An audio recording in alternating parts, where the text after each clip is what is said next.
Several days ago, a man in his 50s, for reasons that are still not clear, stabbed 5 people outside a school in Dublin, Ireland, including 3 children. And then almost immediately after, parts of that city erupted into rioting. What exactly is going on here? Well, the Washington Post stepped in helpfully to explain. And here's the tweet the Washington Post sent out. Quote, online rumors claimed the perpetrator of a stabbing attack was an immigrant. The BBC found that the man was an Irish citizen who had lived in the country for 20 years. Police blamed, quote, a lunatic faction driven by far-right ideology for the riot in Dublin. That was the Washington Post's explanation. But actually, the man was an immigrant. He was from Algeria, and as it turns out, he's been living in Ireland for 23 years at public expense. He has never had a job. And then last week, unaccountably, he stabbed children. Well, many people in Ireland are absolutely sick of this. It's happening by design. That country has been completely transformed by immigration. It's not the Ireland you remember at all. And going forward, anyone who complains about that or questions government policy will be guilty of a felony. The new hate speech laws are coming to Ireland. No complaining about it. And of course, it's not just Ireland, it's across the West. What does this mean? What is happening here? And what's the right response to it? We thought it'd be worth talking to Steve Bannon. He's the host of War Room, an old friend of ours. It's his birthday today, by the way. Happy birthday, Steve. Thank you, Tucker.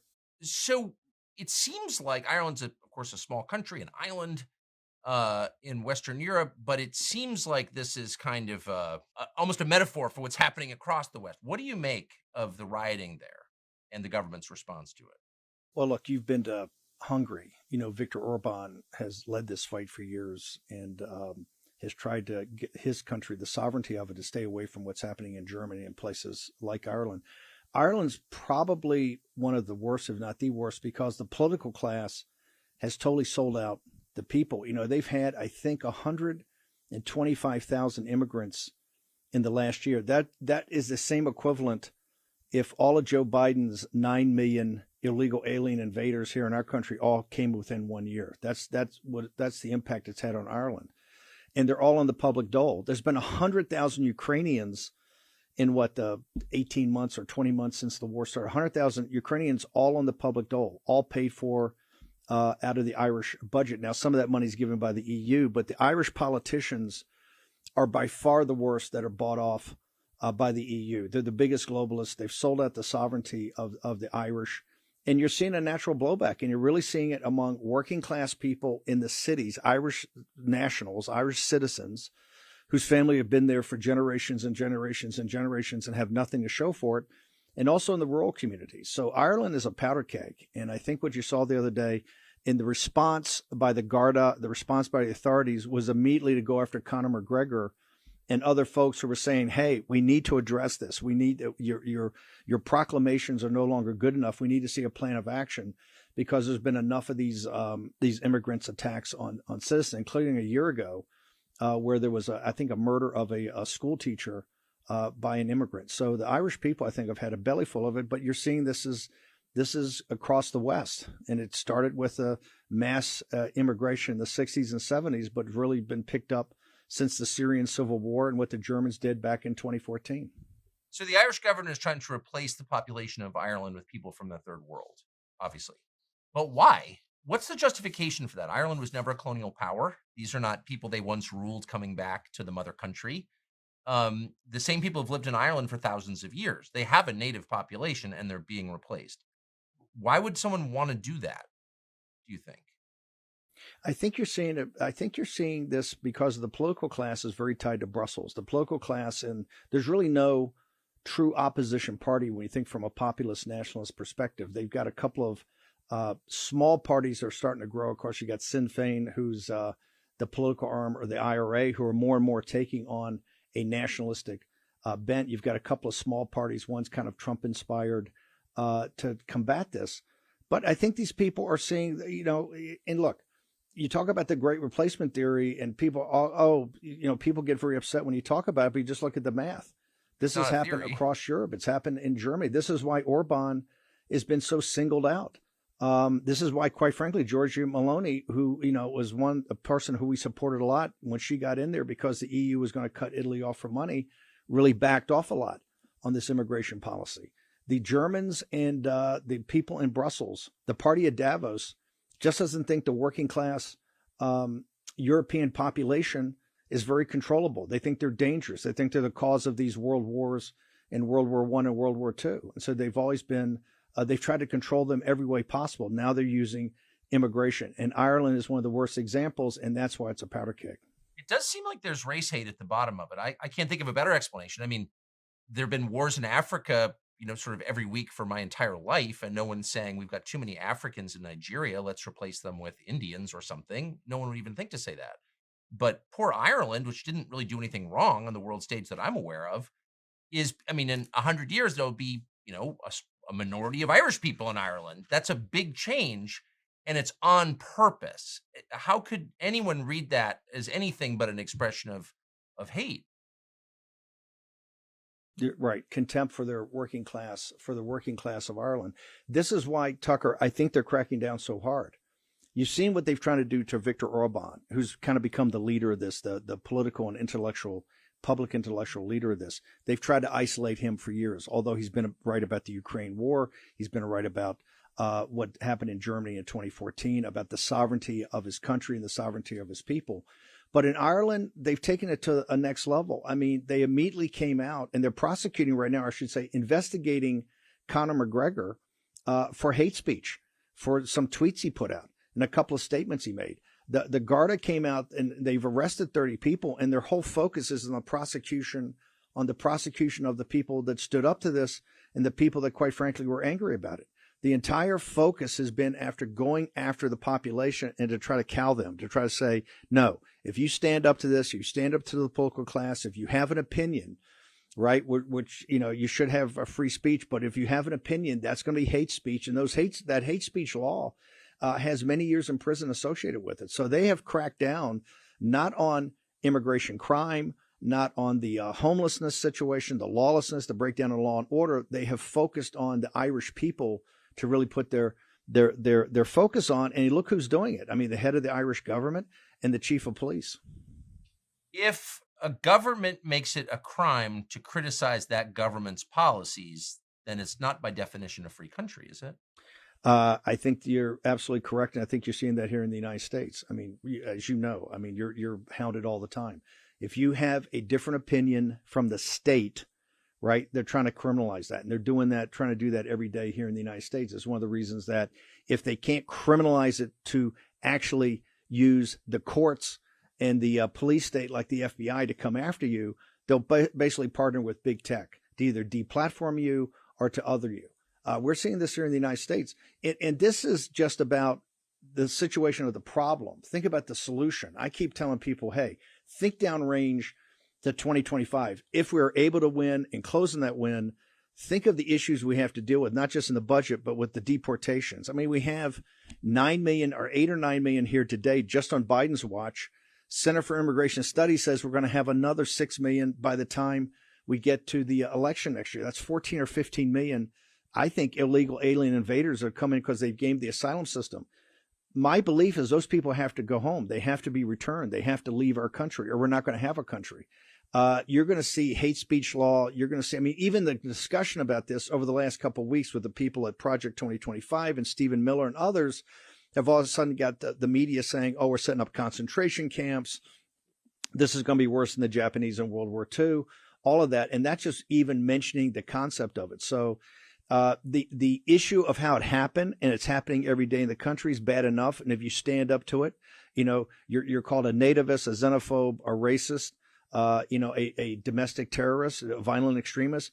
But if you even start to bring up what's going to happen for a solution, like in Midtown Manhattan, where you have to empty out the Roosevelt Hotel and those folks have to go home, it's going to get 10 times worse. And so I hope people that watch your show appreciate the fact, particularly maybe people that are not that political, that we're going to have, and not just turbulence, we're going to have a firestorm in this country that is going to pale in comparison, I think, to what you saw in Ireland last week. So, if you're born in a country where your ancestors were also born and you've paid your taxes and obeyed the laws and participated in civic life, voted, volunteered, sent your kids to school, supported the schools, I think it's fair to call it your country, right?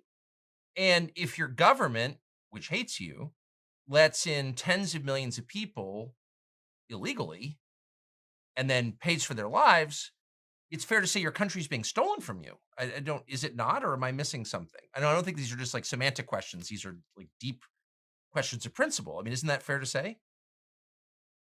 I think it's a question of principle. I also think you gave a speech the other day that said, hey, it's just kind of common sense. People just trust your gut. People know that something's quite wrong here in the country and throughout many countries of the world. This is what you just laid out is pretty common sense. If your family's been here for many generations, you've helped to build the civic society, the underpinnings of this society by just being a good householder, by being a good citizen. If you've served this country, if you've paid the taxes, you have a stake in the country. You have something here. And obviously with, Ann Coulter thinks, she estimates there's 40 to 50 million illegal aliens here. We know there's 9 or 10 just on Biden's watch. If you just even talk about the mathematics of that, they come after you for a great replacement theory. What's obvious, just common sense of what's going on. You just look around and you look around in the great cities of the United States right now. I mean, Chicago is basically uninhabitable. New York City, Midtown is virtually uninhabitable in many areas. San Diego Airport was taken over this weekend by, 400 or 500 illegal aliens who were here, who kind of came in on asylum, but nobody, people are now, blue states are shifting them around, are paying millions of dollars to send them from Chicago to other places. It's obvious what's out there. The issue is who has the courage to step forward and say, okay, we have to have a program to stop this immediately. And we also have to have another program to basically get these people out of the country. We don't have a sovereign country. Even someone as powerful as you, at the time on, I would argue, the most powerful news network, were attacked viciously. And one of the reasons you were attacked is that to come after you and to say, hey, we can even get a Tucker Carlson if he brings this topic up and try to other him, that gets everybody else quiet. It puts fear in people. They don't want to talk about it at work.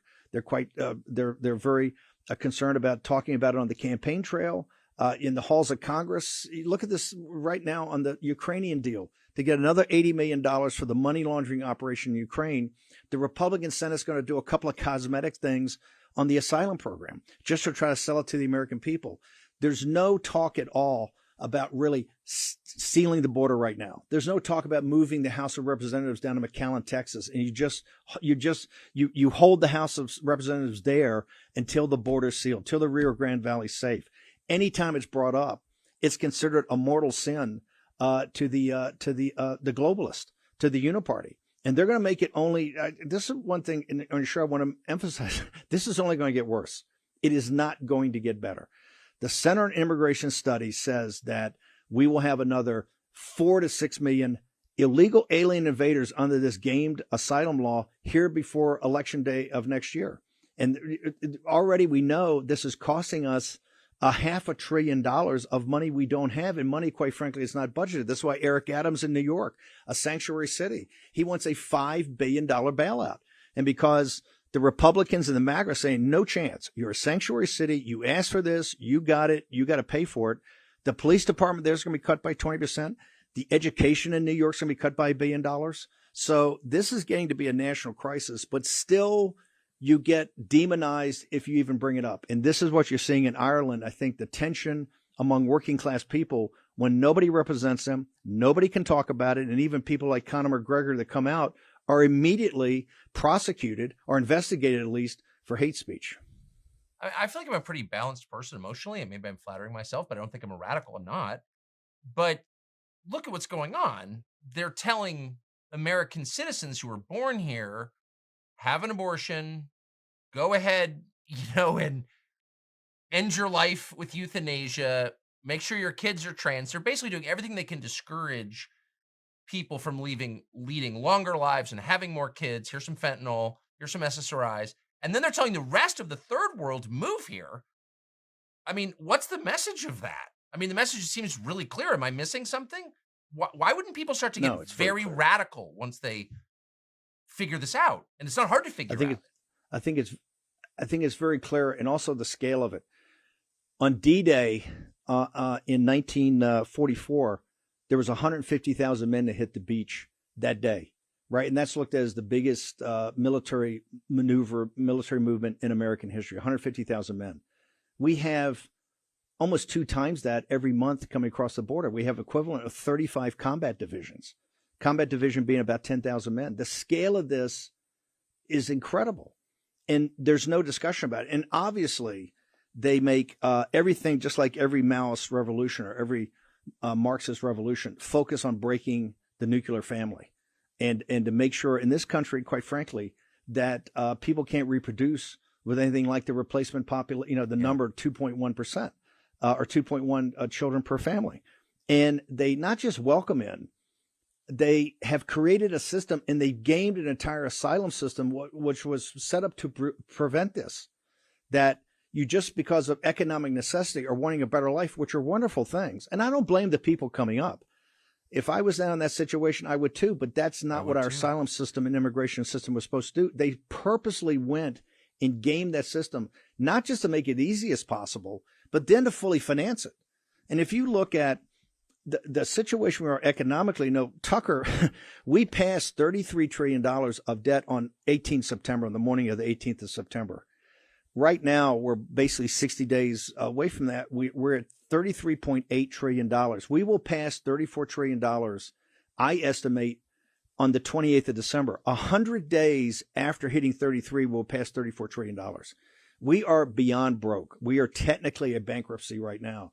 And we're doing this all on foreign money and just fiat currency that is created. And you see, look at Argentina. Argentina is the example of what's going to happen here in the United States. And yet we're letting in, 10 to 15 million new additional illegal alien invaders. And the corporate class wants it because they want to drive down wages at the lowest possible level. And quite frankly, they want bigger markets. They want more consumers. And so this situation is going to cause a political revolution in this country. This has been lingering out there and talked about. It was part of Trump's rise in 16. But the issue is 5 times worse today, both on the immigration part of it and the financial part of it. And so this is going to come to a head, not just in the 24 campaign. People in your audience, and particularly those under 35 years old, you're a Russian serf. You don't own anything, and you're not going to own anything. And the financial situation of this country is only going to get worse. And the confrontation with the invasion of this nation by illegal aliens, exacerbated by radicals and globalists, is going to be. If you think the protests they've got outside of Columbus Circle today is bad, you haven't seen anything yet. 2025 and beyond, and for years, there's no magic wand that you're going to sit there and this is going to go away. People have to understand this is like Damocles' sword over the head of this nation. And it's going to take us at least a decade of tough decisions, tough people, tough but fair people to sort this out. I mean, at some point, again, you just worry about unrest because they've kind of kept the lid on this by, threatening to arrest people, I suppose, but mostly by calling them white supremacists or anti-Semites or whatever. And at a certain point, people say, well, I'm actually not those things at all, and you're not going to intimidate me anymore, and you're wrecking my country, and you're attacking me for being white, and why would I put up with that? And they're going to get radical. Like, why would that not happen? I think that also, it's also a class thing. This is why I think you see many Hispanic men and many African American men now coming to the MAGA movement or the America First movement. One of the things that hasn't worked, they have demonized Trump and demonized this movement, is that we're trying to take democracy away. You're a fascist. I'm a fascist. We're the leaders of a new fascist program. Trying to take democracy away by listening to what the population wants. I love that. Sorry, excuse me. When people look at it, they say, hey, I'm not a bad person, and I'm not asking for something that's terribly aggressive. I just want my community to be my community. I don't want to be flooded with illegal aliens that are taking jobs, causing crime, adding to homelessness. And quite frankly, we can't pay for them. We can't pay for their education. We can't pay for their health care. We can't pay for their housing. We can't pay for the stipend and the phones. We can't do it. And people look and say, hey, they're calling me a fascist every day. They're calling Tucker Carlson and Donald Trump and Steve Bannon and many, many others leaders of a fascist movement. Well, I don't feel like a fascist. I feel like it's common sense. I think that's the power of your speech the other day. You said, hey, just look around. Just trust your gut. Just look around and see. Something feels very wrong, feels very different in America. And if you even go back a few years ago to the debates we used to have in Obama's first term, they almost seemed kind of naive. They seem very, Obamacare, and the scale of the problem's gone up. The complexity of the problem's gone up. And the viciousness of, I think, it's like the Bourbon aristocrats in pre-revolutionary France. They said, they didn't know anything and they didn't learn anything, right? Exactly. That's the kind of uniparty public intellectual and the elites we have. They're dug in. And I don't think it's working. I think you're seeing that in the polling numbers. I also think you're seeing it in just culture. There's a change of people coming to our side, say, yes, we should put America first. And it's importantly, we should put American citizens first. And I think that's the big tectonic plate shift we're seeing. But man, it's going to be quite a fight for the next, I don't know, 5 or 10 years. It's going to take that long to work through this. Last question. You've mentioned Conor McGregor a couple of times. So he's, of course, the MMA fighter. He's been very vocal on social media about what's happening in Ireland, and he seems to be alluding to his getting into politics, taking over Ireland. How would you assess that? What do you think of him and what he's saying?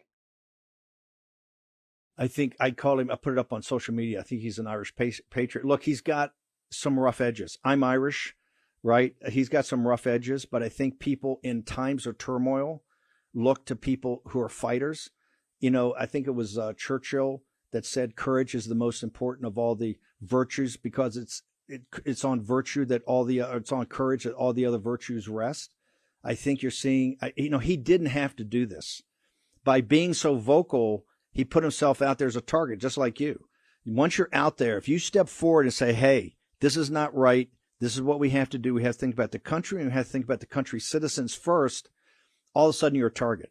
He could have a great life. He's launching pubs. He's an internationally known guy. It's like Trump. You could go do other things. You don't need this. He's doing this, I think, for his great love of Ireland and the Irish people. And like I said, he's got some rough edges. But remember, in what I call a fourth turning in turbulent times, you're going to have the Donald Trumps of the world step forward. You're going to have the Conor McGregors. Those are the people that are going to come through in times of turmoil. These are not era where people that have worked in the state legislature and just punched all their tickets are really, I think, what people are looking for. They're looking for people that are courageous, and we'll have to see Conor McGregor. Look, they're going to come after Conor McGregor. I mean, hard. They're going to do the hate speech thing. I think they're also going to limit the ability of people to go in Ireland like they've tried to do in England, because I think the political class there is petrified about some new party coming up that's more populist nationalist. We've seen it you've seen it all over the world. You've gone and interviewed people from Spain to Brazil to Argentina. It's interesting that the biggest lid they put on this is in Great Britain and in Ireland. Remember, the Tories are worse. The Tories are 10 times worse than establishment Republicans. You still don't have, even with Nigel, you still don't have a populist nationalist party that's really risen as an alternative. And in Ireland, they will do that. Corrupt political class will do anything Brussels wants, anything Davos wants to make sure that there's no chance for that party to come up. And the first thing they'll do, they'll attack national figures like Conor McGregor that say, hey, we got to really start putting the Irish people first. Yeah. They hate themselves so much. It's just remarkable to watch it. Steve Bannon, again, happy birthday. Thanks a lot for doing this. It's great to see you. Thanks, brother. Thanks for having me on. Love the show. Thank you.